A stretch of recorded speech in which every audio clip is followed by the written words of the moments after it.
Bienvenue à Les Affaires Brassicole, votre balado sur l'entrepreneuriat brassicole du Québec, avec Leonardo Calcagno de Baron Mag. Bonjour tout le monde, ici Leonardo Calcagno des Affaires Brassicole et bienvenue à notre nouvel épisode avec la gang de Fermentis. J'espère que vous allez bien tout le monde et je comprends qu'il fait chaud, mais tu sais, il y a de la bonne bière au Québec. Allez chercher une belle lager, un bel pilsner, puis vous allez voir, vous allez être contents. Comme vous savez, avec Fermentis, depuis l'année passée, on fait une série d'entrevues pour parler avec des brasseurs, parler un petit peu de savoir comment ils utilisent, bien sûr, la levure de Fermentis. Aujourd'hui, on est bien chanceux parce on va parler avec Gustavo. Et Gustavo, je pourrais dire que c'est une bibliothèque de connaissances qu'on se connaît depuis déjà, parce qu'il y a 10 ans déjà. C'est un gars qui travaille pour le temps d'une pinte. Et comme vous savez, c'est un brasseur qui il est très technique. Il connaît beaucoup ce qui se passe. Je me rappelle au début, quand j'ai commencé à parler avec lui, une fois, il m'avait contacté par Messenger pour me montrer comment il faisait une bière qui est style, je pense, scandinave ou quelque chose comme ça. Puis tu étais dans un container en train de mettre le feu là-dessus. Ça fait très longtemps, ça. Je me rappelle. Ah oui! Tu m'as envoyé par Messenger. Hey Léo, regarde ça. J'étais comme, oh my god, c'est fou, tu sais. So, c'est un gars qui, tu sais, grande histoire, comme vous allez voir dans ce podcast, nous deux, on a un très beau accent. So, La Storgazol, c'est ça que toi tu ça sais, se peut, Canada. ça se peut. Tu m'avais montré ça par dire, hey Léo, check ça. Puis c'était par, Mais c'est Martin Thibault qui avait commencé toutes les recherches autour de ça et on a cherché l'aulne, on a cherché tous les mêmes bois avec puis il y les avait un petits container. résultats. Oui, les containers étaient pour la boucane, on avait simulé la façon de maltage de... Tu vois, je me rappelais tout ça. Tu m'avais mis en contact par Messenger pour me montrer. Ok. So, nous autres, ce qu'on va parler aujourd'hui, bien sûr, c'est son travail avec Fermentis, bien sûr, mais aussi comprendre un petit peu sa technique, sa façon d'être, comme ça. Comme je dis, on a fait une entrevue avec lui il y a comme parce que 9 ans de ça avec lui, il y a très longtemps de ça. Puis on est bien content de pouvoir faire une entrevue avec lui. Comme je dis, c'est un chum qui est avec lui, on se parle souvent. Et comme vous allez voir, nous deux, on a un très beau accent quand on parle. C'est notre accent latino-américain. So, si vous avez des questions, bien sûr, leonardo@baromag.com. Puis bien sûr, si vous avez des questions avec Fermentis, on va vous laisser l'information dans le podcast. Gustavo, comment ça va? Très bien, merci. Gustavo, number one, ça va bien? Pourquoi number one? Number one, comment ça va bien? Ça va bien? Non, ça va bien. Oui, tout en ordre, oui. Comment ça va le temps d'une pinte? Comme vous savez, il y a plein de choses qui se passent dans l'industrie. L'industrie change beaucoup. Temps d'une pinte, vous avez tout le temps passé à travers de ce qui se passe. Vous êtes du monde très apprécié avec vos bières ici. Je sais que vous vendez beaucoup vos bières. Qu'est-ce que vous faites ici? Parlez-nous un petit peu de comment ça va vous autres dans Mauricie, comment ça va à Trois-Rivières, puis comment ça va la microbrasserie? Et ça marche bien. Je ne sais pas si c'est exclusivement notre mairie ou un peu d'être chanceuse par rapport au modèle d'affaires qu'on a choisi.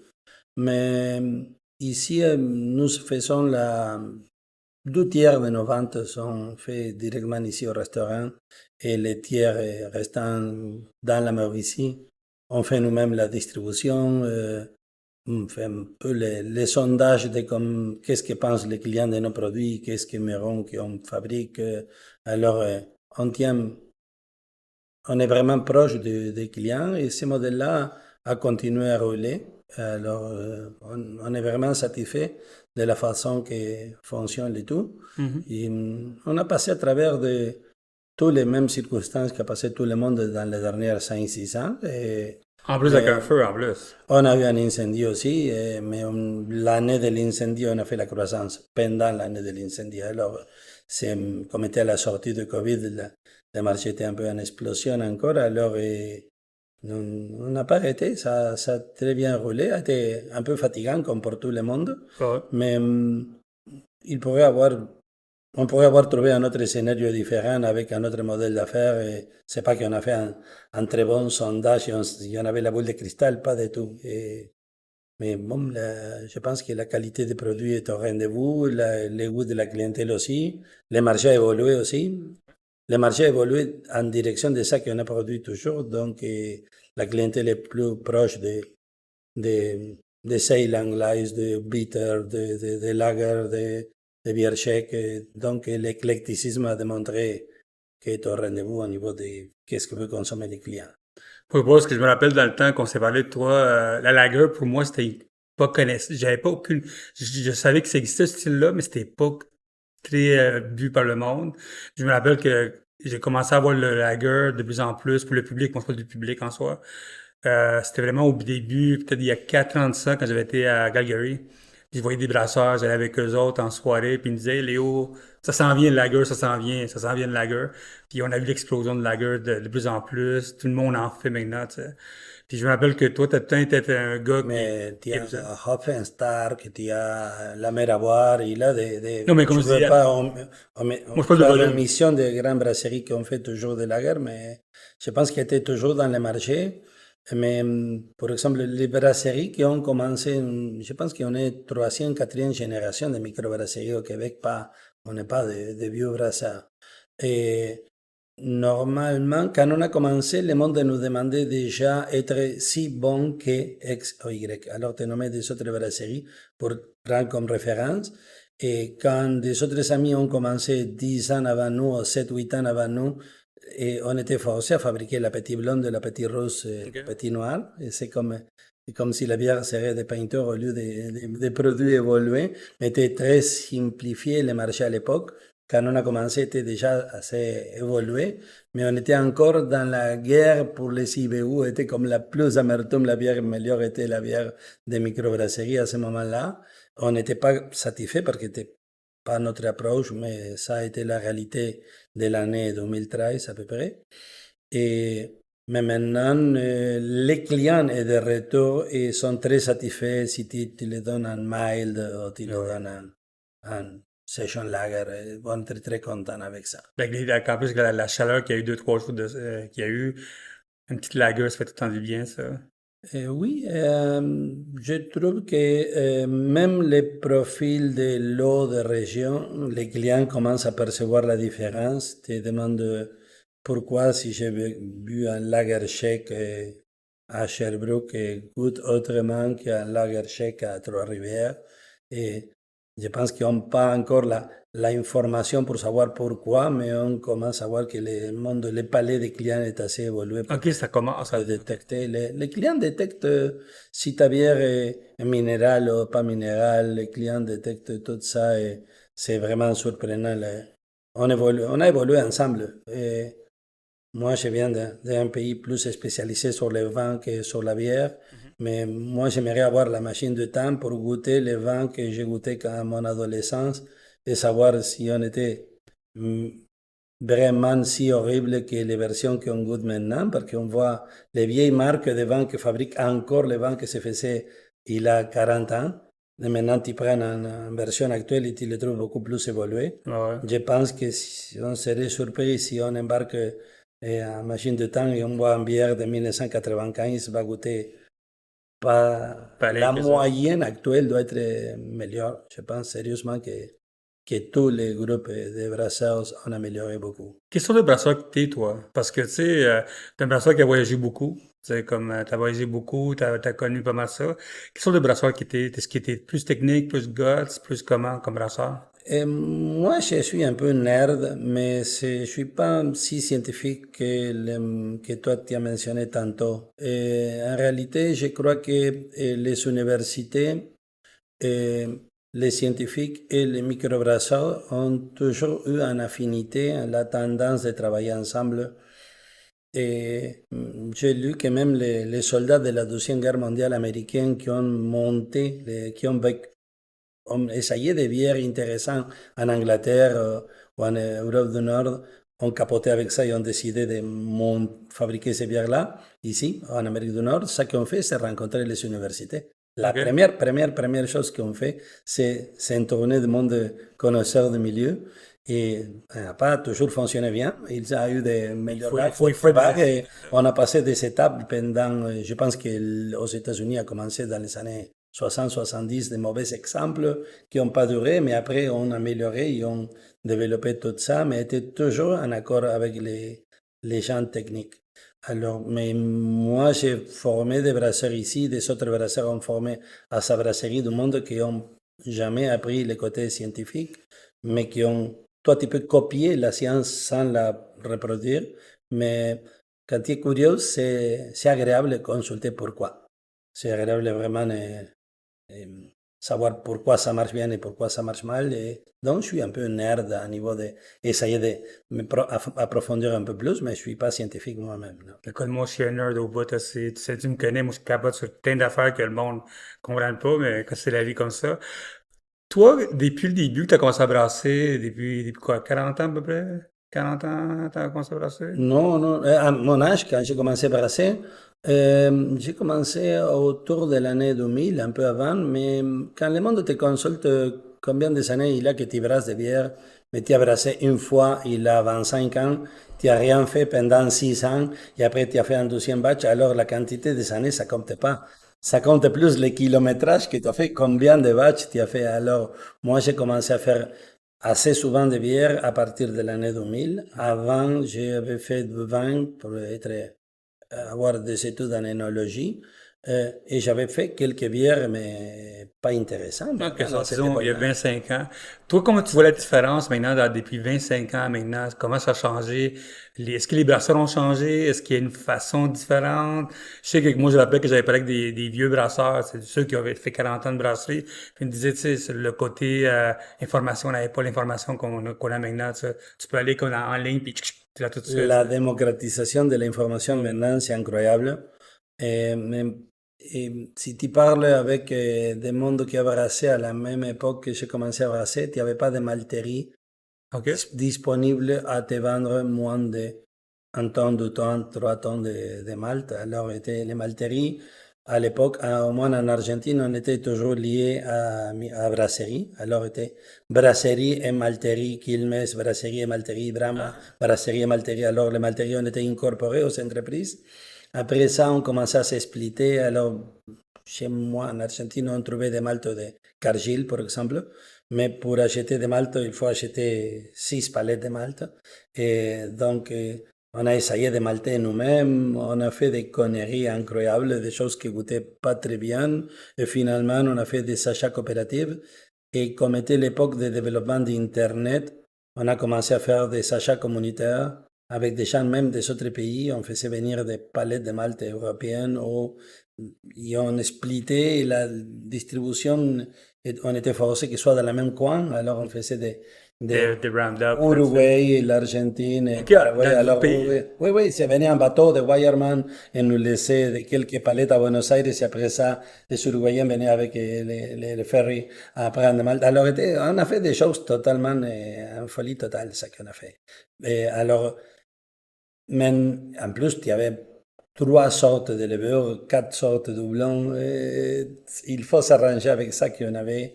Si tu voulais faire une saison et la saison devait goûter X ou Y, toi, tu prenais un levure régulier et tu l'ajoutais X ou Y parce que ça goûte ça. Alors, si tu dois goûter les cardamomes ou soit tu dois goûter les girofles, on mettait des cardamomes et des girofles parce que la levure était une levure Windsor anglaise fabriquée pour l'allemand. On avait Nottingham, Windsor, 2, 3 levures sèches comme ça. Et sinon, il faut repiquer la levure du fond d'une bouteille. Et là, on a appris que la levure qui était dans la bouteille était pour la gasification. Alors, tout ça, que maintenant, c'est connu pour n'importe qui a l'accès par Internet, on l'a payé le prix de prendre le long chemin pour apprendre tout ça. Et c'était agréable, mais moi, pendant toute cette époque-là, j'avais jamais pensé vendre une bière. Je n'avais jamais vendu un verre de bière avant de monter le Tanno Paint. OK, c'était vraiment, dans le temps, c'était vraiment C'était tu voulais découvrir. juste Mais pour je nous. suis surpris un peu en Amérique latine parce que, tu sais, il y a comme une grosse communauté allemande, une grosse communauté agricole. Je pensais qu'elle allait pousser plus d'or, de mal dans ce coin-là, tu sais. Tu sais, que les Italiens sont arrivés en Argentine. Avant, ils mangeaient pas tellement de viande. Ils ont commencé à construire plus d'affaires c'est l'agriculture a commencé à pousser plus quand ils étaient arrivés eux autres. Pourquoi il n'y avait pas de mal dans cette époque-là? Si, S'il faut l'expliquer à des mondes qui viennent d'Amérique du Nord dans ton programme, ça qui arrive, c'est que l'Argentine et Chili, on est des pays géographiquement verticaux, dont la météo est à l'envers, dont le nord est chaud et le sud est froid. Mhm. Et tu passes d'une météo semblable à l'Alaska à une météo ressemblable plus à Californie, mais à l'envers, au niveau nord-sud. Donc, les régions de parallèle 42 Sud, que c'est la région qui ici s'est installée, la vallée de Yakima, et ça passe pour l'Argentine et Chili, Nouvelle-Zélande, de l'autre côté du monde, mais en Nouvelle-Zélande aussi. Et tu vas voir des bons houblons dans ces régions-là. Et la région de météo plus semblable à Massachusetts, et tu as des régions de blé ou d'orge ou des autres céréales.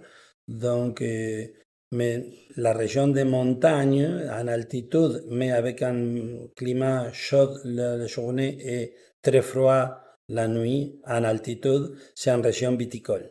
Dans la région d'Argentine et Chili, des climats modérés vers chaud pendant la journée et froid pendant la nuit, c'est surtout viticole. Et dans ces mélanges de cultures d'Allemagne, italienne, espagnole, française, tu te trouves des bretons qu'il faut les séparer des français, il faut l'expliquer comme il faut. Et tu trouves de différentes cultures et de différentes sortes d'alcool. Alors, on a des calvados de régions de pommes qui ont fabriqué des cidres de calvados, de régions qui ont fait de la bière. Et ma famille est installée à la Patagonie andine, dans une région brassicole. Donc, ma famille, c'est del Bolson, la province de Rio Negro, en Patagonie, et c'est une région particulièrement houblonnière. Et c'est une région qui exporte du blanc. Et donc, c'est normal d'avoir des microbrasseries là-bas. Depuis, la microbrasserie El Bolson existe depuis l'année 1980 à peu près.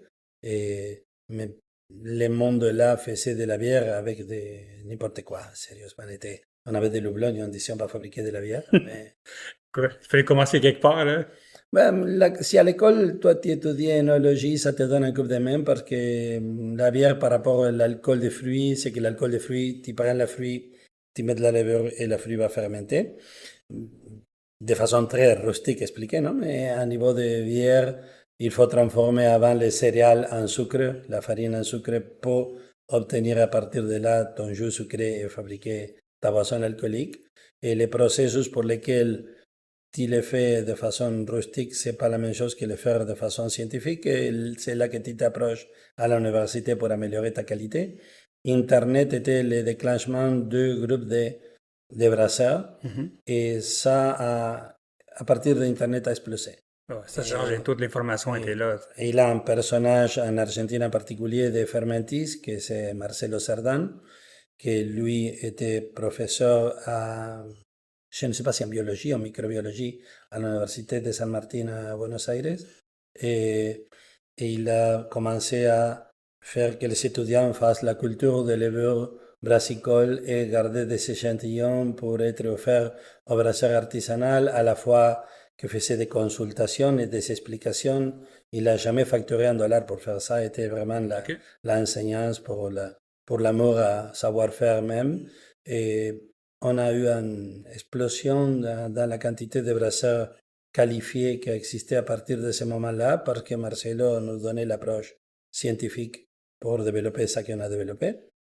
Et à peu près la même année que Marcelo est parti vers les États-Unis avec Fermentis, moi, en année de différence peut-être. Je pense que je suis venu un peu avant lui, mais on est venu à Canada et lui aux États-Unis, mais l'Argentine a perdu vraiment un personnage important, San Marcelo, mais il a laissé vraiment une belle tribu de monde qui connaît les métiers là-bas. Une des raisons qu'on parle avec toi, OK, pas à part que j'adore parler avec toi, tout ça, c'est que tu étais un des premiers dans le Fermentis Academy qui a été fait au Québec dans ce temps-là à peu près. Il y a très longtemps de ça. Dans pas long, on s'en va, nous autres, à faire le Fermentis Academy à Jonquière, dans pas long. Puis, je me rappelle que tu m'avais déjà parlé, il y a très longtemps de ça, de ça, tu sais. Peux-tu nous parler un petit peu de comment la première la Fermentis Academy s'est faite ici à Trois-Rivières la première fois? La question, c'est que je ne veux pas me tromper, mais je crois qu'on est allé à la Patagonie pour voir l'ancêtre de la lager, c'est la Saccharomyces eubayanus, c'est un ancêtre à niveau génétique qui, entre la levure ale et la levure lager, sont hybridés et a sorti la levure lager. Entre la levure ale et l'eubayanus, se sont hybridés et a sorti la lager, et ça, c'est au début de l'année 1600. À Carlsberg. Et quelqu'un a fait la recherche pour trouver les ancêtres et on fait un congrès, un symposium sur le sujet. Et on s'est rencontré de casualité avec Marcelo dans ce symposium-là. et il était en train de développer Fermentis Academy, OK. qui a été pas... ils ont fait une première Fermentis Academy en Alaska, OK. et le deuxième était ici à l'étang d'Empire. Ah ouais? Et ici, à la salle qu'on est maintenant au deuxième étage, face à la brasserie, C'est il les y a fantômes, ça, ici, les et fantômes. ça, c'est assez si petit, mais on avait 45-50 personnes ici. OK. Et, et on fait venir des gens des laboratoires Kerry, on fait venir du monde de VSG, de Les Safres, que c'est l'entreprise mère de Fermentis en France, et Marcelo même.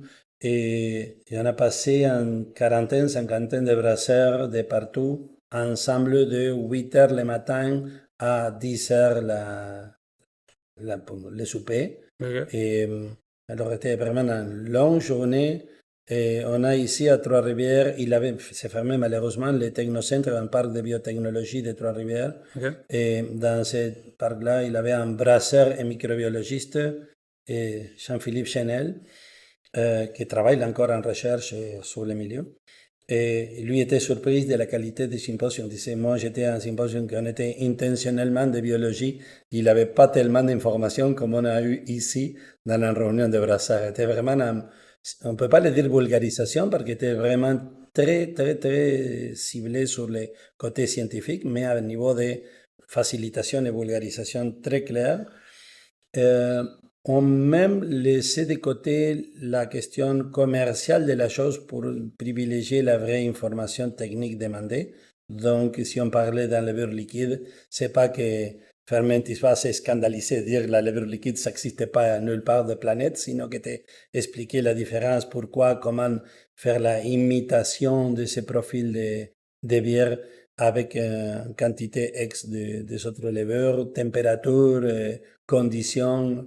Vraiment, c'était vraiment une belle réunion de côté scientifique, côté technologique et des brasseurs de partout. C'était vraiment agréable. Est-ce que les brasseurs, c'était partout de l'Amérique du Nord ou c'était moi du Non, Nord? non, québécois. Tout un beau groupe québécois. Et ben, l'autre personnage pour moi de Fermenti, c'est Barbeau, non? C'est Bien Jean-Philippe sûr, mais c'est Barbeau. Barbeau, bien sûr.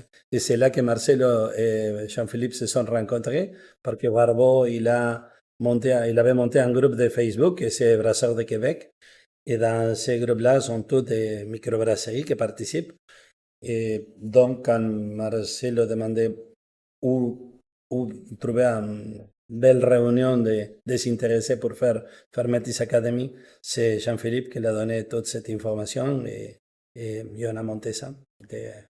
Qu'est-ce qu'on ressort de Fermentis Academy? Tu sais, parce que moi, j'ai jamais été à un, je vais aller maintenant à celui à Jonquière dans pas long.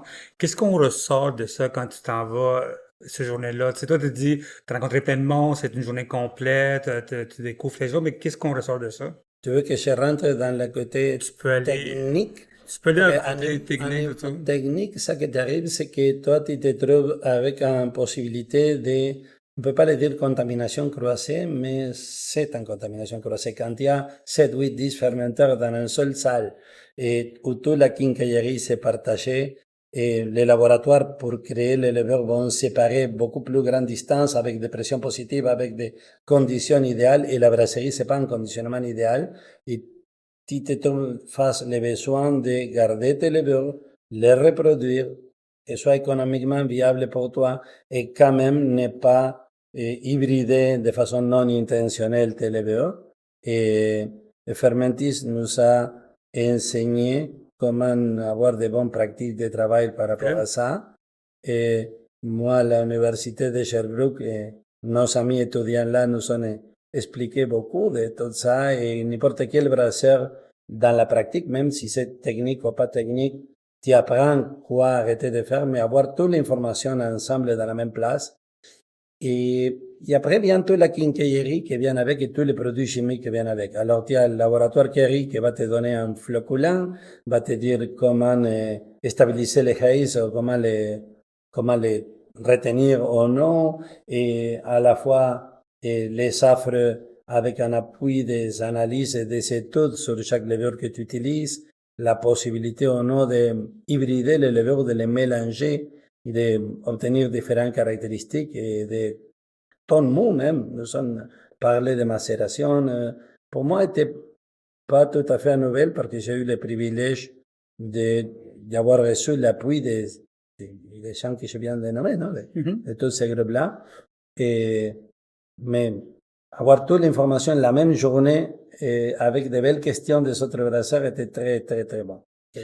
Puis le monde qui sortait de là, ils ont sorti avec toutes les réponses qu'ils ont besoin, ou c'est vraiment c'est le début d'une belle discussion, puis des questions à se poser à l'arrière de ça?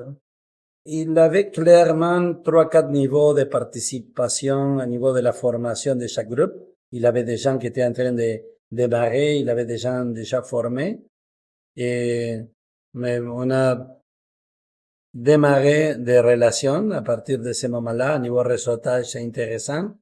Mais toi, tu profites des questions des autres aussi. C'est vraiment très valioux. Et je te dirais que tout le monde est formé à poser des questions sur des autres éleveurs que même Ferment ne sait pas. Mais on acceptait les challenges et dire, si tu veux ça, on va te montrer comment le faire, même avec les conditions disponibles qu'il y a vraiment, avec ton architecture de travail, comment faire ça que tu veux faire. Ouais. C'est fondamentalement ça. Il y a une question que je me pose, c'est parce que maintenant avec Fermentis, il y a une grosse section d'informations en ligne, tout ça. Est-ce que tu cherches beaucoup d'informations là-bas quand tu fais des nouvelles bières? Est-ce que c'est devenu vraiment un point important quand tu travailles, quand tu fais des bières, tout ça? Moi, j'aime utiliser les bons outils à la bonne place et mettre à la bonne personne dans les bons métiers. Non, c'est comme vraiment ne pas mettre les chariots devant les chevaux, non? Il faut savoir le faire. Donc, j'utilise Fermentis pour ça que Fermentis est idéal et quand il faut utiliser un autre outil de travail, je peux utiliser un autre. Et donc, oui, j'ai trouvé plusieurs fois les résultats bien exprimés. Si je dois dire sincèrement, si c'est toujours bien exprimé les produits par rapport à n'importe quelle fabrique de levure, je pense que c'est pas normal avoir des gens qui customisent l'information comme Jean-Philippe Barbeau. Et j'aimerais que gens qui sont des gens en tradition brassicole rentrent dans la rédaction de l'information online qui existe actuellement, parce que autant les clients que les brasseurs sont rendus plus loin et la petite information que tu trouves dans les charts de levure d'Internet, c'est pas si expliqué pour tout ça que tu peux développer. Mais si tu te prends 10 minutes avec ton représentant, soit de levure liquide, soit de levure sèche, mais tu te prends 10, 15 minutes pour parler avec les représentants qui a eu la main dans les jus, sont capables de te donner plus d'explications que ça que tu trouves par Internet. Il faut. Tu peux utiliser l'explication comme si de Internet comme si c'était un Wikipédia. C'est juste les petites premières explications va être dans ton sac à levure ou dans le site web. Mais il faut consulter ton représentant.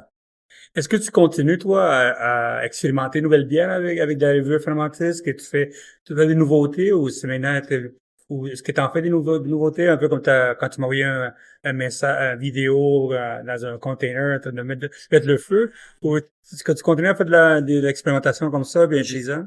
Personnellement, je crois que pour des questions de stress des dernières années, j'étais pas capable de suivre des nouveaux produits enzymatiques, des produits qui vont, alors, Ferment, c'est très amical, particulièrement avec les easy to use, quand tu utilises un levure de la concurrence ou de Fermentis, celle de la concurrence, tu as besoin d'hydrater, tu as besoin de commencer un starter, de lui donner plus d'attention. Et Fermentis a travaillé de la façon de faire plus amical le travail de la levure.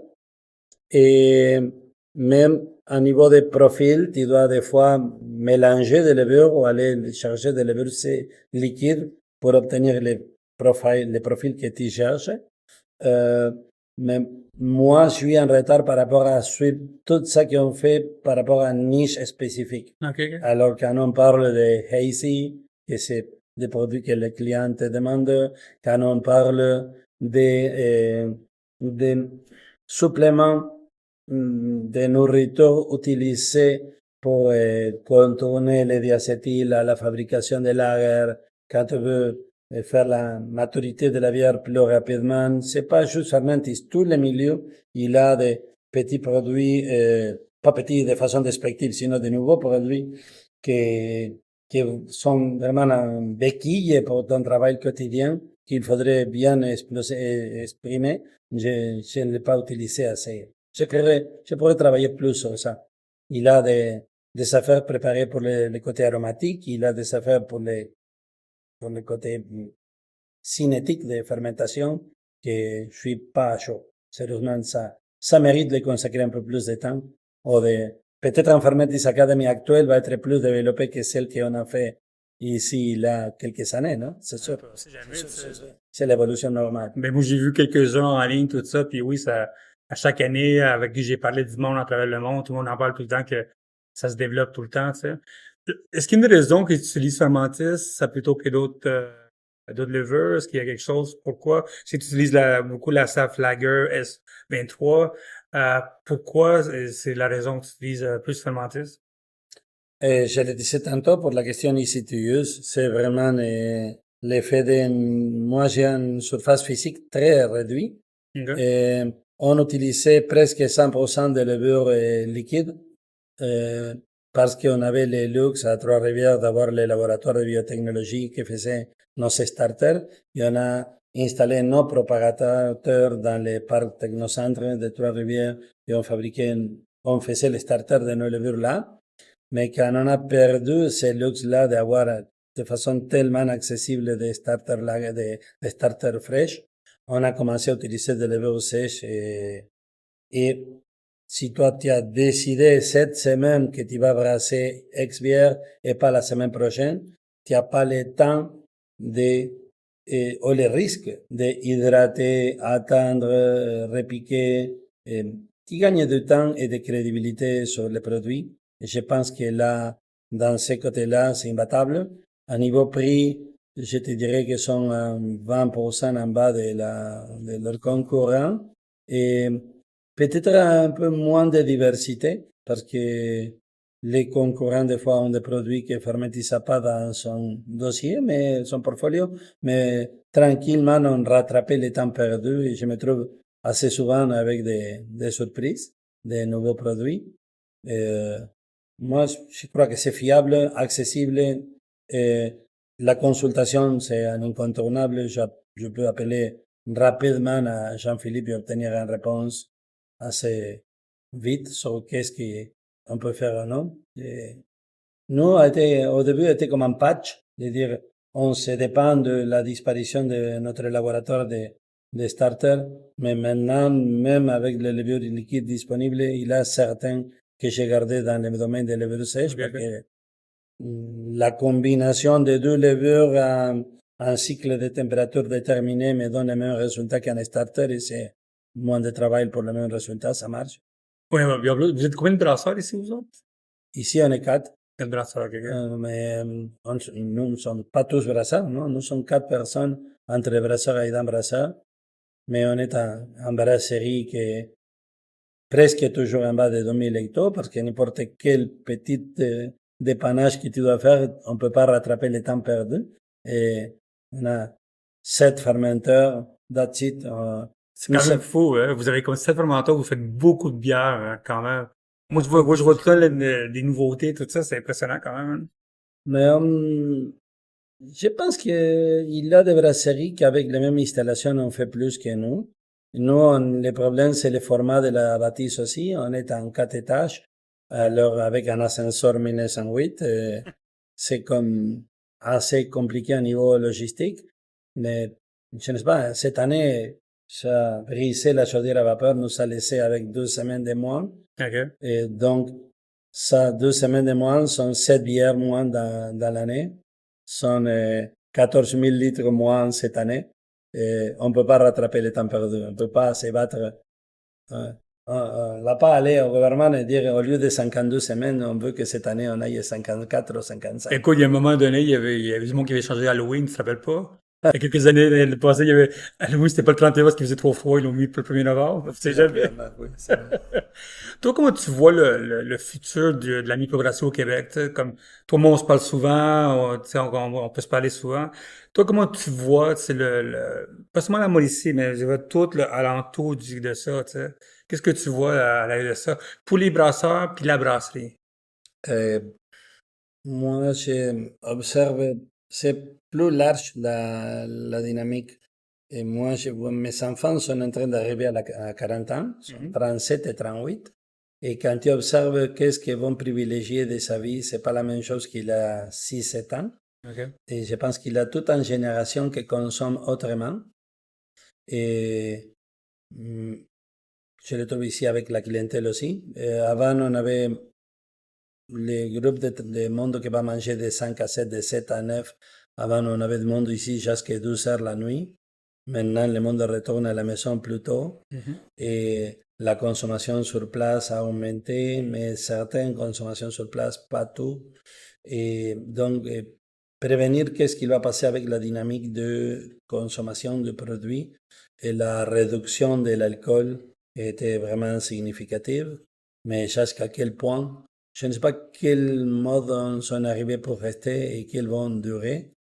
Donc, c'est une analyse beaucoup plus complexe que ça que je peux te faire maintenant. Ça, nous, personnellement, pas personnellement, groupalement comme entreprise, on a mis pas les pieds dans les freins, mais on a sorti les pieds de l'accélérateur à niveau de ne pas développer des autres unités d'affaires jusqu'à savoir qu'est-ce qui va passer. Alors, je pense qu'il est en train d'accomoder. Il a un proverbe en espagnol que c'est andando el carro se acomodan los melones. Ça veut dire tu fais rouler les chariots et les melons vont s'accommoder à sa façon, non? Et c'est pas mal ça qui est en train de décanter maintenant. Et je pense que ça mérite la responsabilité et l'observation sur les milieux. Est-ce que tu penses qu'il va falloir penser à d'autres stratégies pour mettre en place le futur de la microbrasserie au Québec, c'est-à-dire des nouvelles façons peut-être de travailler, de créer des nouvelles brasseries. On se parlait avant la pandémie, avant de l'entrevue, on se parlait du côté, est-ce que c'est des brasseries plus collectives, des restaurants plus collectifs, des affaires comme ça. Est-ce qu'il y a une nouvelle façon, tu penses, tu sais, tu réfléchis comme moi, ça fait toute la journée, on parle souvent avec du monde. Qu'est-ce qui manque, tu penses, dans tout ce temps-là? Je crois que la optimisation des équipements, la question de équipements oisifs Mhm. doit être réglée. Euh, Moi, m'est arrivé depuis longtemps de voir des microbrasseries qui ont acheté en gros une bouteilleuse qui est utilisée une fois par semaine. Ouais. Et, et là, tu te poses et à niveau logistique, c'est pas facile d'aller faire voyager ta bière ailleurs. Tu peux pas le faire de cette façon-là. Mais à niveau de permis de brassage, devront évoluer en conséquence de pouvoir optimiser les installations, les prix. Mhm. Ça, c'est à niveau des équipements. Et à niveau des investissements à venir, c'est en discussion de c'est quoi un gâteau, parce que le gâteau est partagé autrement. Et donc, on est en train de se nourrir tous du même gâteau et maintenant il a plus de portions plus petites ou non. Ça, c'est trop simpliste de le dire simplement comme ça. Je pense qu'il va y avoir une évolution et la MBQ a déjà présenté des rapports par rapport à quelles brasseries ont fait la croissance et quelles se sont éteignées dans sa croissance. Et c'est ça que je disais qui était une casualité de notre côté. C'est pas 100% de mairie, sinon que c'est 30% de mairie à 60-70% de questions casuelles, ¿no? Ouais. Vraiment, nous sommes régional, on fait la distribution, je l'avais dit au début, on fait tout nous-mêmes. Et ça ressemble que c'est le profil que ça marche au présent. Ben, c'est un modèle que beaucoup de monde à qui je parle sont intéressés tranquillement à pousser ça. Tu sais. La question, c'est que ça implique reculer sur certaines affaires. Donc, si tu fais l'augmentation de bière en baril parce que tu t'es installé en région pour vendre tes produits ailleurs, il y a moins de canettes qui vont sortir. Tu vas trouver la disparition de certains dépanneurs, mais ça implique pas une récession. C'est juste Juste, réingénierie. Ajustement. C'est refaire la génie. Et autour de ça, je pense que c'est réinventer. Réinventer tout ça. C'est réinventer. C'est vraiment, c'est comme quand toi tu dis la culture celtique a disparu, non, c'est dilué dans la France, l'Espagne, c'est comme, c'est pas que quelque chose de disparaître, sinon que c'est replacé ailleurs. Je pense qu'on va se réinventer. Toi, comment tu vois le futur du brasseur? Pas de la brasserie, le brasseur en soi. Comment tu vois le futur du brasseur? C'est qu'il y a de moins en moins de monde qui travaille dans la brasserie, la main-d'œuvre, tout ça, le brasseur en soi. Parce que pour moi, on peut le tourner de la brasserie, tu sais, mais le brasseur en soi, c'est son travail plus tard. Qu'est-ce que tu penses le futur qui s'en vient pour les autres? Euh, y la question de romanticisme autour de la créativité de, d'un brasseur. Et il a l'espace pour un ou deux personnes comme ça par entreprise. Et toi, tu trouves des mondes idéalistes, artistiques, créateurs, qui aimeraient continuer à se développer dans le milieu brassicole, mais il n'a pas la place pour tout le monde pour faire ça.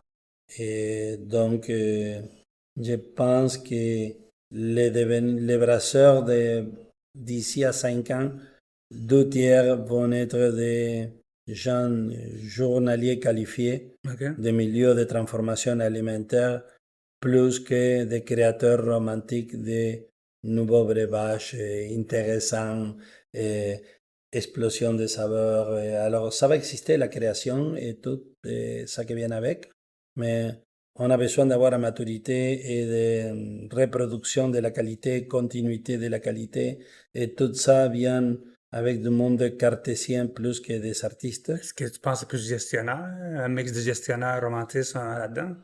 Non, je parle vraiment de technologie, de dire OK, OK.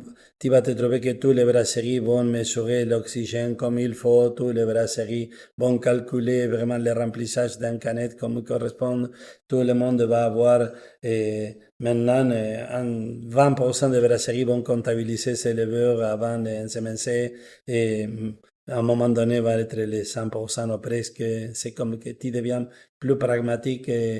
Quelle est la durée de brassage, quelle est la durée de maturation, quelle va être la durée dans l'étagère de produits. Ça, c'est fine-tuning de qualité, OK, mais OK. à la source, tu vas voir la créativité du produit aussi. Mais on a eu beaucoup de critères de brasseurs maison artisans, et, et pas beaucoup de sciences. Et tranquillement, l'artiste va se cibler vers de nouveaux horizons, et on va garder un ou deux artistes pour brasserie, et le reste vont être des travailleurs alimentaires qualifiés. Je pense que le futur, c'est vraiment des gens très cartésiens et très pratiques avec une qualité optimale. Je pense qu'on va dans la direction là. Si tu n'as pas ça, et c'est pas crédible ta bière dans un étagère, si je ne peux pas prendre un canette de l'étang d'un pint avec confiance dans un dépanneur parce que je ne connais pas si était oxydé ou non, si était bien gasifié ou non, si va goûter le même houblon que l'année passée ou non, et ça va faire décanter la crédibilité des produits. Puis bien sûr, Et les brasseurs, c'est nécessaire pour ça. ça, tu penses vraiment qu'il va y avoir un mouvement dans ce coin-là, presque à la perfection de la bière, tout ça, pour que le client soit satisfait? La survivance va dépendre de ça. Moi, je suis pas particulièrement préoccupé pour payer 50 sous plus cher en canette, sinon pour ne pas avoir de surprise à l'heure de l'acheter. Mhm. Donc, tu vas à ton dépanneur de spécialité de ta région, et tu connais que si tu prends un bière de ex-brasserie, c'est fiable, et l'autre, c'est l'aventure. Et on a passé des années à l'aventure parce que c'était toute l'innovation, mais à un moment donné, toi, tu as assez d'innovation, et ça que tu cherches, c'est décantation, tranquillité, certitude sur les produits. Ah ouais, puis il faut que ça soit la meilleure bière possible pour le client aussi. Oui, des fois, si tu es artisan, que c'est notre cas, on n'a pas, vraiment, c'est impossible dans notre bâtisse avoir tout ça qu'on aimerait avoir. Et toi, tu te cibles sur la capacitation et la qualité de la personne qui travaille. Donc, si tu n'as pas tous les équipements pour garantir ces qualités-là. Tu as de façon artisan de garantir la même qualité, mais tu as besoin vraiment que la personne soit très aguisée dans son travail. Si, un exemple, tu es en train de faire un match et toi, tu n'es pas préoccupé pour 2-3 degrés de température, ton produit ne va pas goûter la même chose que s'il avait quelqu'un vraiment intéressé pour ça. Si tu vas houblonner ta bière et après ça, tu vas la refroidir et ton whirlpool, ton réfrigération, et la température de liquide réfrigérant pour obtenir les mous rapidement froids, et ça change la qualité d'un bière à l'autre. Il y a un était en explosion de fruits et l'autre non. Et tes stouts vont demander 3 mois pour être buvables sans les harges ou sont buvables assez rapidement parce que la personne a bien travaillé. Il y a beaucoup de petits paramètres qui changent quand tu n'es pas en train d'observer tous les critères. Et donc, je n'ai pas besoin que tous les employés soient capables de comprendre qu'est-ce qu'il passe avec une réaction chimique, sinon qu'ils soient capables de reproduire toujours la même chose. Et il a donné un match list des choses que tu veux que soient bien exécutées. Et donc, si en Fermentis Academy du futur parlerait aussi des céréales, des mâches, des conditions dans un loader tank, sont des choses qui seront très bien appréciées parce que c'est de la formation transversale qu'on a besoin. Mais la future génération de brasseurs était ta question. Moi, je pense qu'ils vont être des gens cartésiens et applicateurs des règles de jeu, des match list. Je pense que c'est la première fois quelqu'un me parle de cartésien, tout ça, hein? C'est cool, ça. Mais ce que moi, le Tandem Pint, il a un beau groupe de cuisiniers et la moitié de nos cuisiniers sont capables de brasser.